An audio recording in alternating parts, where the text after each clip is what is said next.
Imagine this. You're walking down a bustling city street, the kind where everyone seems to be in a hurry. The air is filled with the sounds of honking cars, hurried footsteps, and distant chatter. As you walk, you notice someone struggling to carry a heavy bag. Their face is strained, and it's clear they could use a hand. Without thinking, you stop to help. But as you do, you notice something. Others are rushing past, completely focused on their own goals, their own destinations. They don't even glance at the struggling person. Later that day, you find out that the person who ignored the struggle, the one who didn't stop to help, got the promotion you've been working toward for months. It makes you wonder, in a world that seems to reward speed, ambition, and sometimes even ruthlessness, is kindness a weakness? And if so, how do we change that? How do we thrive in a world that often seems to favor the ruthless over the kind-hearted? To answer this, we need to dive deeper into the psychology of power, the philosophy of strength, and the timeless question of what it means to live a good life. Why do the kind-hearted often struggle while the ruthless seem to thrive? Is it because the world is inherently unfair, or is there something deeper at play? And more importantly, what can we do about it? How can we navigate a world that often seems to favor the ruthless without losing our humanity in the process? Philosophers have debated this question for centuries.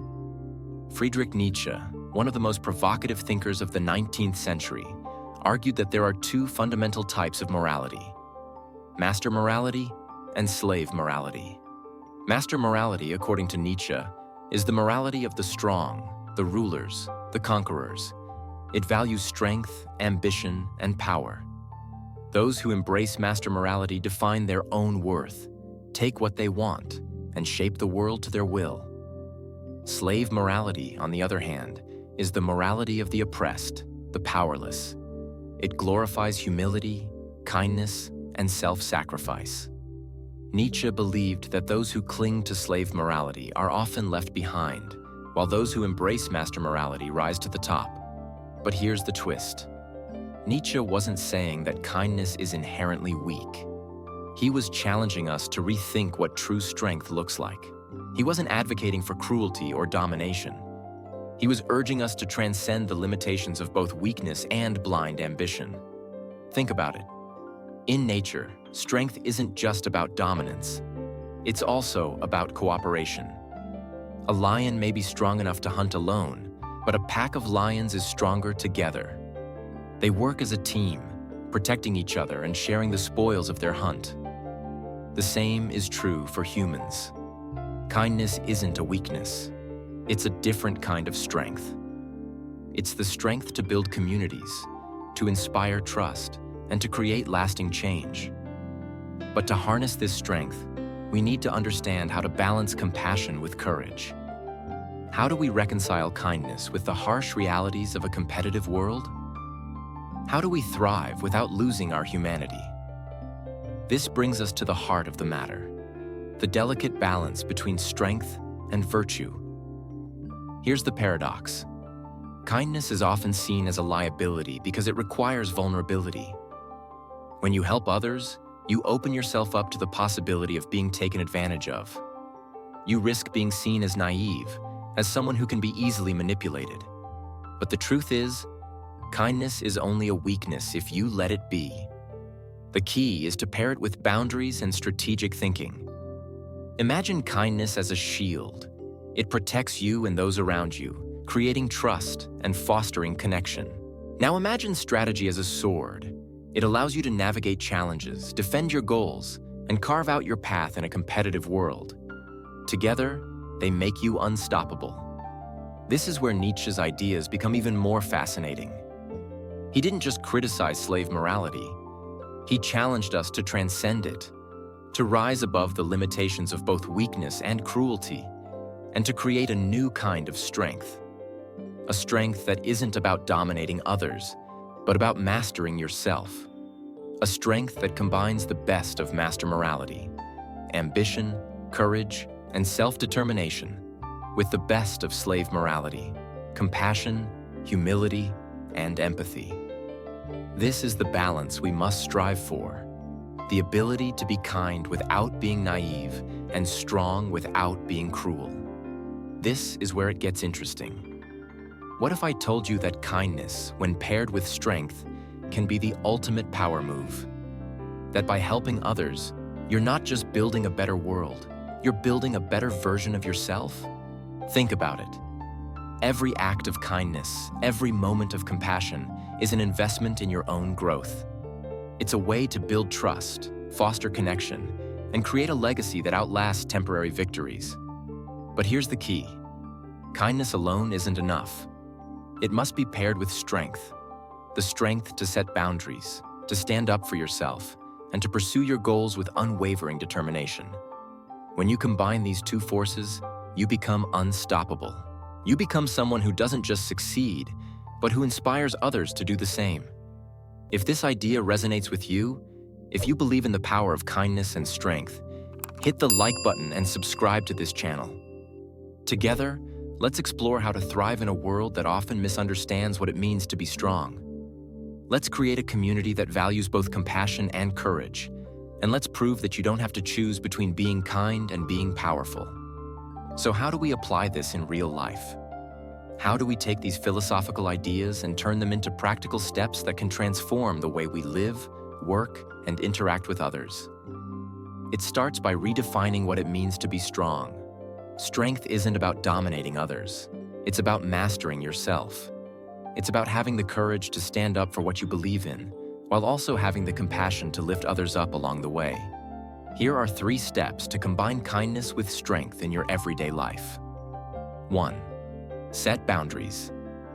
Kindness doesn't mean saying yes to everything. In fact, true kindness requires the ability to say no when necessary. Boundaries aren't about shutting people out. They're about protecting your time, energy, and values. When you set clear boundaries, you create space for the things that truly matter, both to you and to those around you. 2. Be strategic. Helping others doesn't mean sacrificing your own goals. Instead, find ways to align your kindness with your ambitions. For example, if you're mentoring a colleague, think about how that relationship can also help you grow. If you're volunteering for a cause, consider how it aligns with your values and long-term vision. Kindness and ambition aren't mutually exclusive. They can work together to create a life that's both successful and meaningful. 3. Lead by example. The most powerful way to show that kindness and strength can coexist is to live it. When you lead with integrity, when you show that it's possible to be both compassionate and courageous, you inspire others to do the same. Your actions become a ripple effect, creating a culture of kindness and strength that extends far beyond yourself. By following these steps, you can create a life that's not only successful, but also deeply meaningful. You can prove that kindness isn't a weakness, it's a superpower. And you can show the world that it's possible to thrive without losing your humanity. The world doesn't have to be a place where only the ruthless succeed. It doesn't have to be a zero-sum game, where one person's gain is another's loss. By redefining strength and embracing the power of kindness, we can create a new kind of success, one that's not just about climbing to the top, but about lifting others up along the way. Imagine a world where success isn't measured by how much you've taken, but by how much you've given. Where strength isn't about domination, but about collaboration. Where kindness isn't seen as a weakness, but as the ultimate expression of courage. This is the world we can create, but it starts with us. It starts with the choices we make every day. To be kind without being naive, to be strong without being cruel, and to lead with integrity in a world that often rewards the opposite. As Nietzsche said, "He who has a why to live can bear almost any how." Let your why be a world where kindness and strength go hand in hand. Let your why be a life that's not only successful, but also meaningful. And let your actions inspire others to do the same. Because in the end, true success isn't about what you achieve for yourself. It's about what you create for others. It's about the legacy you leave behind. And that's a legacy worth fighting for. If this video made you think, if it challenged your assumptions or inspired you to see kindness and strength in a new light, then share it with someone who needs to hear this message. Let's start a conversation about how we can redefine strength in a world that often rewards the wrong things. Let's create a community that values both compassion and courage, and let's prove that it's possible to thrive without losing our humanity. Your voice matters, and together, we can make a difference. Don't forget to hit the like button if you found this video valuable, and subscribe to this channel for more content that challenges the status quo and helps you live a more meaningful life. Thanks for watching, and remember, kindness isn't a weakness, it's a superpower. Until next time, stay strong, stay kind, and keep creating the world you want to see.